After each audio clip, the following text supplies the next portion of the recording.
BK Brijendra YouTube channel में आप सभी का स्वागत है। सुनते हैं आज के दिव्यांगों से संबंधित समाचार। मिडिल डॉट राकेश शर्मा तलवाड़ा कस्बे के बीबीएमबी प्रबंधन के अस्पताल में सिविल सर्जन होशियारपुर के आदेश पर निःशुल्क दिव्यांग प्रमाण पत्र जांच कैंप लगाया गया।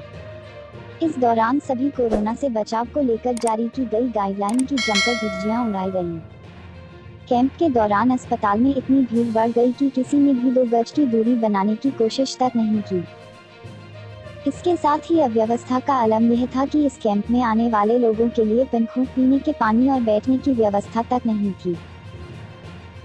इस जांच शिविर में सिविल अस्पताल दसूहा से विशेषज्ञ डॉक्टरों की टीम भी देर से पहुंची, जिससे प्रमाण पत्र लेने आए लोगों को काफी दिक्कतों का सामना करना पड़ा।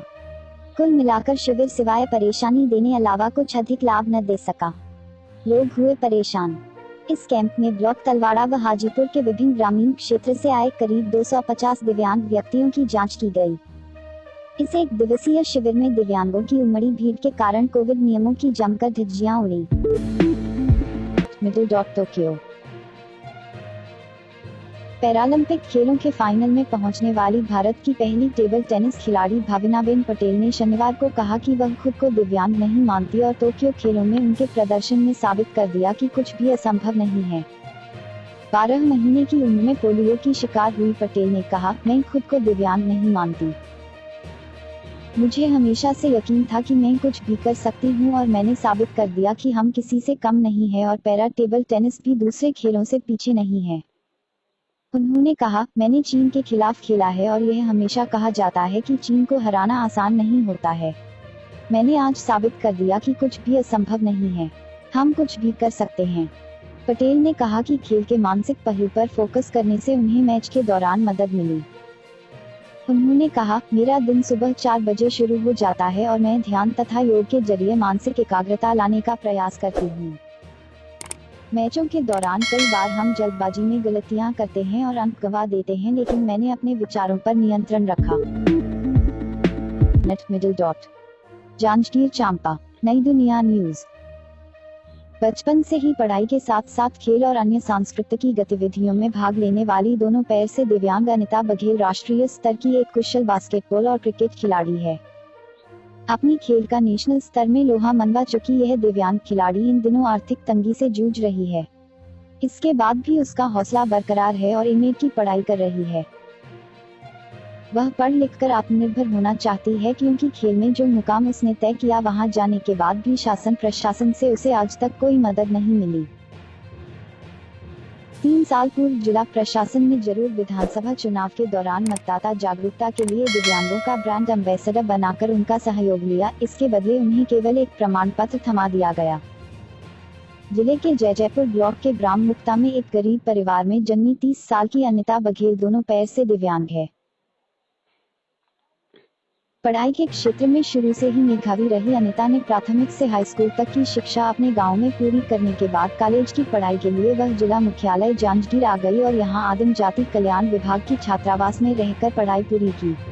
उन्होंने बताया कि उनके परिवार की आर्थिक स्थिति ठीक नहीं है। पिता विश्राम बघेल भी बुजुर्ग हो गए हैं। उनके 5 भाई हैं, जिनमें से 4 भाई परिवार से अलग रहते हैं। पिता के पास करीब 50 डिसमिल जमीन है, जिसमें खेती होती है। खेती से जो भी मिलता है वह भी चारों भाइयों में बंट जाता है। सरकार से जो राशन मिलता है उसी से परिवार का गुजारा चलता है। गरीबी और बड़ा परिवार होने के कारण वह किसी के ऊपर बोझ नहीं बनना चाहती थी। इसीलिए उसने कॉलेज की पढ़ाई के बाद गांव के ही सरकारी स्कूल में जनभागीदारी से पढ़ाना शुरू किया। राजस्थान हाईकोर्ट ने एनएचएम के तहत सामुदायिक स्वास्थ्य अधिकारी भर्ती 2020 में अभ्यर्थी को दिव्यांग कैटेगरी के लाभ से वंचित करने पर प्रमुख चिकित्सा सचिव और नेशनल हेल्थ मिशन को नोटिस जारी कर जवाब मांगा है। न्यायाधीश इंद्रजीत सिंह ने यह आदेश राहुल शर्मा व अन्य की याचिका पर दिए। याचिका में अधिवक्ता सुखदेव सिंह सोलंकी ने अदालत को बताया कि याचिकाकर्ता के पास उपयुक्त दिव्यांग प्रमाण पत्र है और इसके आधार पर उसने जीएनएम ट्रेनिंग कोर्स किया है। भर्ती में याचिकाकर्ता कट ऑफ में स्थान रखता है, लेकिन विभाग ने उसका पुनः मेडिकल करवाकर उसकी दिव्यांगता की प्रतिशत को कम कर दिया। याचिका में कहा गया कि कानूनी रूप से विभाग को उसकी दिव्यांगता का परीक्षण करने का अधिकार नहीं है। इसके अलावा दिव्यांग कैटेगरी के पद भी खाली चल रहे हैं। ऐसे में याचिकाकर्ता को दिव्यांग कैटेगरी से बाहर नहीं किया जा सकता, जिस पर सुनवाई करते हुए एकल पीठ ने संबंधित अधिकारियों से जवाब तलब किया है। मिडिल गैर अनुसूचित जिलों में शिक्षकों की नियुक्ति नहीं किए जाने पर झारखंड हाईकोर्ट ने नाराजगी जताई है। अदालत ने कहा है कि सरकार की ओर से इस पर अभी तक निर्णय नहीं लेना दुर्भाग्यपूर्ण है। अदालत ने सरकार को 10 सितंबर को सुप्रीम कोर्ट के आदेश के साथ अदालत में अपना पक्ष रखने का निर्देश दिया है। एक अवमानना याचिका पर सुनवाई करते हुए जस्टिस एस.के. द्विवेदी की अदालत ने यह निर्देश दिया। इस संबंध में ओम कपूर ने अवमानना याचिका दायर की है। याचिका में कहा गया है कि झारखंड सरकार की नियोजन नीति को हाईकोर्ट ने रद्द कर दिया है। सरकार ने अनुसूचित जिलों में तृतीय और चतुर्थ वर्गीय पदों के सारे पद उसी जिलों के लिए आरक्षित कर दिए थे। हाईकोर्ट ने इस नीति को रद्द कर दिया और अनुसूचित जिलों में की गई सभी नियुक्तियों को रद्द कर दिया था। कोर्ट ने गैर अनुसूचित जिलों में नियुक्ति करने की छूट सरकार को दी थी। हाईकोर्ट के इस आदेश के खिलाफ कुछ लोगों ने सुप्रीम कोर्ट में याचिका दायर की। सुप्रीम कोर्ट ने भी गैर अनुसूचित जिलों में नियुक्ति पर रोक नहीं लगाई है, लेकिन सरकार अभी तक नियुक्ति नहीं कर रही है, जबकि हाईकोर्ट और सुप्रीम कोर्ट ने गैर अनुसूचित जिलों में नियुक्ति की छूट प्रदान की है। गैर अनुसूचित जिलों में नियुक्ति के लिए सरकार के पास कई बार अभ्यावेदन दिया गया है, लेकिन सरकार नियुक्ति नहीं कर रही है। सुनवाई के दौरान अदालत ने कहा कि सरकार को गैर अनुसूचित जिलों में नियुक्ति की छूट प्रदान की गई है। मिडिल आगरा 28 अगस्त भाषा कौन बनेगा करोड़पति केबीसी के सीजन 13 में आगरा की पहली दृष्टिबाधित प्रतिभागी हिमानी बुंदेला ने कहा कि वह पुरस्कार में मिलने वाली राशि से दिव्यांग बच्चों के लिए कोचिंग की शुरुआत करेंगी, जिसमें संघ लोक सेवा आयोग, राज्य लोक सेवा आयोग, बैंक, रेलवे की तैयारी कराई जाएगी। हिमानी ने यह बात शनिवार को अपने निवास उखरा रोड पर आयोजित संवाददाता सम्मेलन में कही। उल्लेखनीय है कि केबीसी में हिमानी 1 करोड़ रुपए जीत चुकी हैं और वह अब भी इस खेल में बनी हुई हैं। इस प्रतियोगिता में उनके पास अधिकतम 7 करोड़ रुपए जीतने का मौका है। हिमानी बुंदेला केबीसी के सीजन 13 की पहली दृष्टिबाधित करोड़पति हैं। हिमानी बुंदेला का एपिसोड 30 अगस्त और 31 अगस्त 2021 की रात 9 बजे प्रसारित किया जाएगा। मिडिल मुंबई 28 अगस्त। कोरोना वायरस एक बार फिर महाराष्ट्र में अपने पैर पसारना शुरू कर दिया है। कोरोना की तीसरी लहर की आशंका के बीच महाराष्ट्र से डरा देने वाली खबर सामने आई है।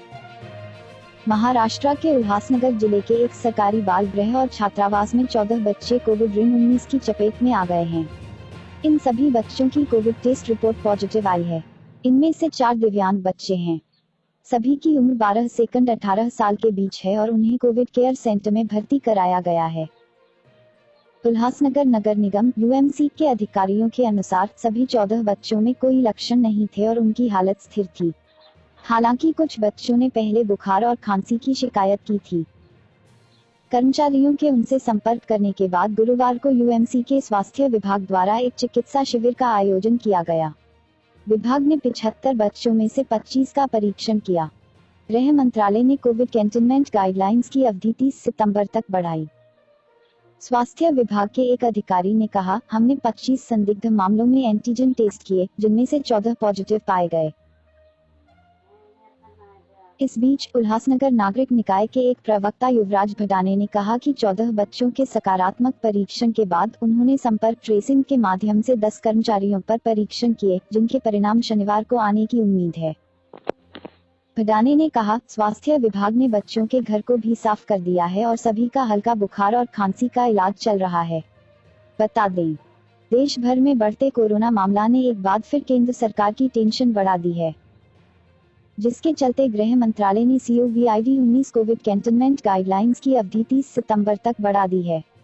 कोविड संबंधी रोकथाम संबंधी गाइडलाइंस 30 सितंबर तक लागू रहेंगी। मिडिल हाथरस प्रमोद सिंह जिंदगी में लक्ष्य पाने के लिए संघर्ष भी करने पड़ते हैं। आर्थिक और शारीरिक परेशानी भी बाधा बनकर आती हैं। इन दुश्वारियों के आगे दिव्यांग खिलाड़ी शाहरुख ने हार नहीं मानी। खेलकर आगे बढ़ने के सपने दिव्यांग खिलाड़ी ने जिदा रखे। दिव्यांग खिलाड़ी पैरा एथलेटिक्स प्रतियोगिताओं में जमकर पसीना बहाकर मेडल हासिल कर रहा है। हाल ही में गाजियाबाद में हुई UP state para athletics championship में उन्होंने प्रतिभाग किया। डिस्कस थ्रो में दूसरा स्थान प्राप्त कर रजत पदक जीता। पहलवानी में हो गया दिव्यांग।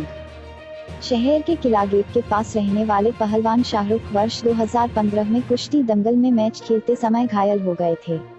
कुश्ती के दौरान गर्दन टूट जाने से लकवा मार गया। मुफलिसी के चलते ठीक से अपना इलाज भी दिव्यांग खिलाड़ी नहीं करा पाया, लेकिन 26 वर्षीय शाहरुख को बचपन से पहलवानी करने का शौक था। मेले में आयोजित कुश्ती दंगल के दौरान कुश्ती लड़ते समय शाहरुख की गर्दन टूट गई, जिस वजह से परिवार पर आर्थिक संकट का साया छा गया। पिता अब्बल अब्बासी मेहनत मजदूरी करके परिवार का पालन पोषण करते थे। इलाज में आई दिक्कत, पहलवान शाहरुख की गर्दन टूट जाने की वजह से आवाज बंद हो गई थी। 3.5 साल तक परिवार के सदस्यों ने दिव्यांग पहलवान का इलाज कराया, लेकिन उसका हौसला नहीं टूटने दिया।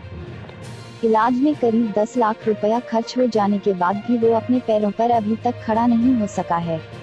हौसले से मिली ताकत, दिव्यांग पहलवान को हौसले से काफी ताकत मिली। उनके बड़े भाई अब्दुल बारिश अब्बासी ने हिम्मत नहीं हारी और अपने दिव्यांग भाई का इलाज कराया। 3.5 साल बाद मैदान पर खिलाड़ी दिव्यांग पहलवान ने अपनी हिम्मत के बल पर ही आगे बढ़कर अपने भविष्य को संवारने का सपना देखना शुरू कर दिया। वर्ष 2018 में जालंधर की एलपीवी विश्वविद्यालय में हुई डिस्कस थ्रो प्रतियोगिता में प्रथम स्थान प्राप्त किया।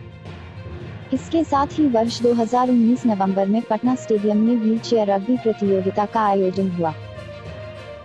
वर्ष 2020 में ही गाजियाबाद में 5वीं पैरा एथलीट चैंपियनशिप स्टेट प्रतियोगिता में डिस्कस थ्रो में दूसरा स्थान शाहरुख ने प्राप्त किया।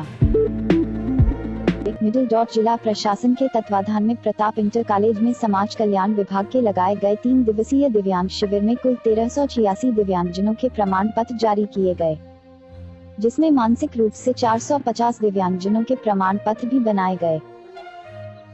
जनमानस की मांग पर डीएम इवा श्रीवास्तव ने विशेष प्रयास कर लगभग 5 वर्ष बाद जनपद में दिव्यांगों के लिए शिविर का आयोजन जनपद मुख्यालय पर किया।